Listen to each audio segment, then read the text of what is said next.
Hello, I'm SA, your AI essayist. Please note that all content, audio and video in this presentation are AI generated.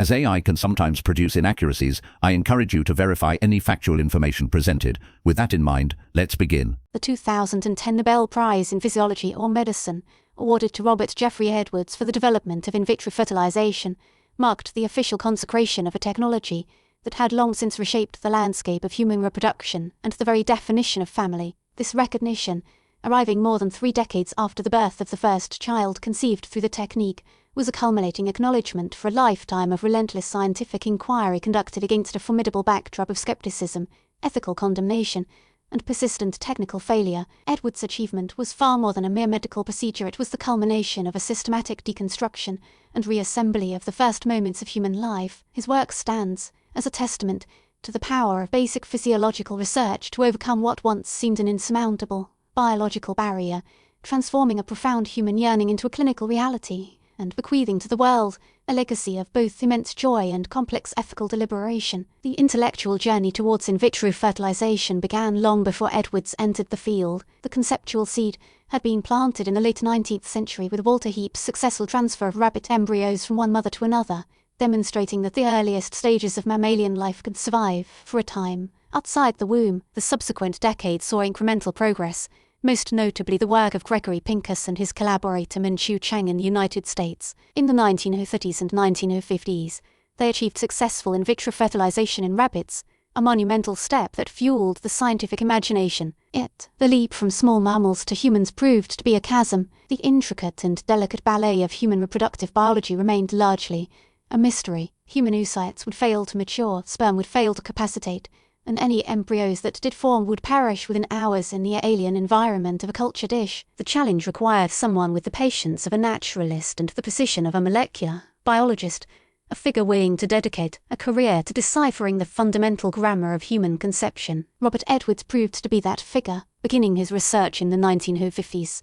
he focused his intellect on the most fundamental components of the problem. His initial and perhaps most critical breakthrough was in understanding and controlling the maturation of the human oocyte. He meticulously documented the meiotic timeline of the human egg, determining the precise sequence of hormonal cues required to coax a primary oocyte, extracted from ovarian tissue, through its final developmental stages to become a mature, fertilizable egg. This process, which occurs invisibly within the follicle in nature, had to be rendered visible and controllable within the laboratory. Edwards experimented with various culture media and hormonal supplements, discovering the critical role of gonadotropins in triggering this final maturation. He established that a window of approximately 36 hours after a specific hormonal surge was optimal for harvesting eggs ready for fertilization. This achievement alone was a monumental contribution to reproductive biology, unlocking the first gate on the path to IVF. With a supply of mature oocytes secured, Edwards turned his attention to the male gamete. He confronted the puzzle of sperm capacitation, the series of biochemical changes sperm must undergo within the female reproductive tract to gain the ability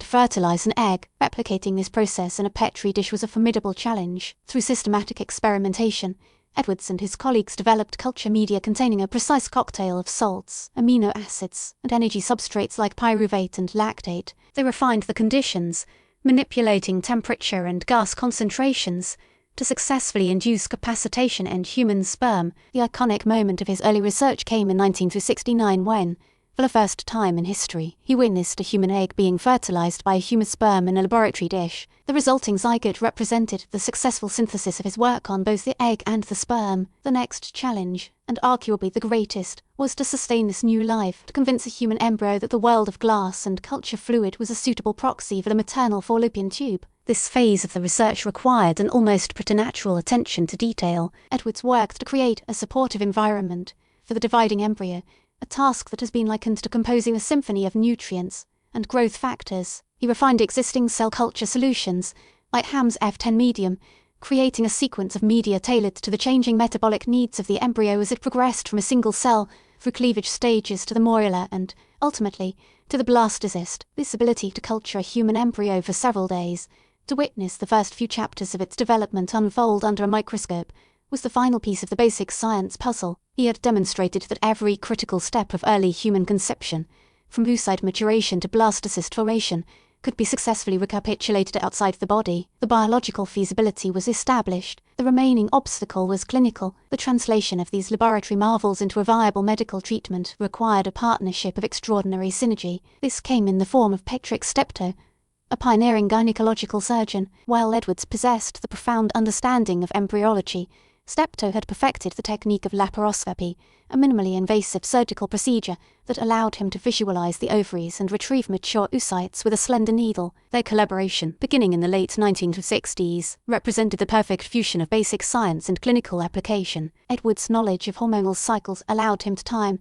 the procedure precisely, and Steptoe's surgical skill provided the precious cells upon which all their hopes rested. This partnership was essential. Without Steptoe, Edwards' work would have remained a laboratory curiosity, and without Edwards, Steptoe's surgical access would have yielded eggs with no prospect of fertilization. Their joint endeavor is a classic case study in translational medicine, a bridge built between two distinct disciplines to cross into a new territory of human health. The posthumous exclusion of Steptoe, who passed away in 1938, from the Nobel Prize remains a point of poignant reflection on the limitations of the award's statutes. Their collaborative path was strewn with obstacles far beyond the technical. The scientific establishment was deeply skeptical. In a decision that now seems astonishingly short-sighted, the United Kingdom's Medical Research Council rejected their application for funding in 1971, judging the work ethically questionable and unlikely to succeed. Forced to rely on private donations, Edwards and Steptoe persevered in a climate of professional isolation. This scientific skepticism was mild compared to the ferocious public and religious opposition. The work was widely condemned as unnatural,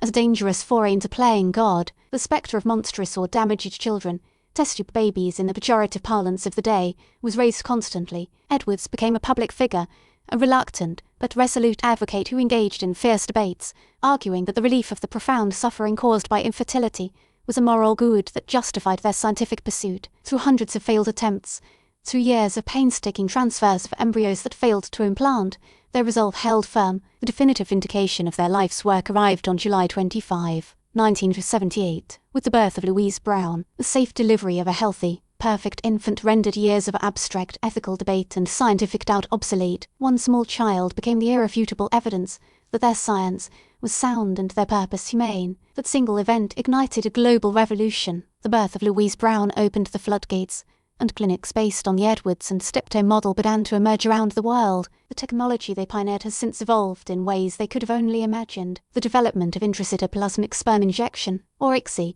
extended the power of IVF to cases of severe male infertility. The ability to perform pre-implantation genetic diagnosis, or PGD, allowed couples at risk of transmitting serious genetic diseases to screen embryos before transfer. Cryopreservation techniques, especially the modern method of vitrification, have given individuals and couples unprecedented control over the timing of family building. Each of these subsequent advances rests squarely upon the foundational bedrock laid by Robert Edwards. The societal impact has been equally profound. Millions of children owe their existence to IVF, and the technology has fundamentally altered social norms around family, parenthood, and aging. It also catalyzed the creation of a new field of governance and law. The ethical questions raised by Edwards' work led directly to the formation of bodies like the Warnock Committee in the United Kingdom, which in turn produced the Human Fertilization and Embryology Act of 1990. This landmark legislation created a regulatory framework, the Human Fertilization and Embryology Authority,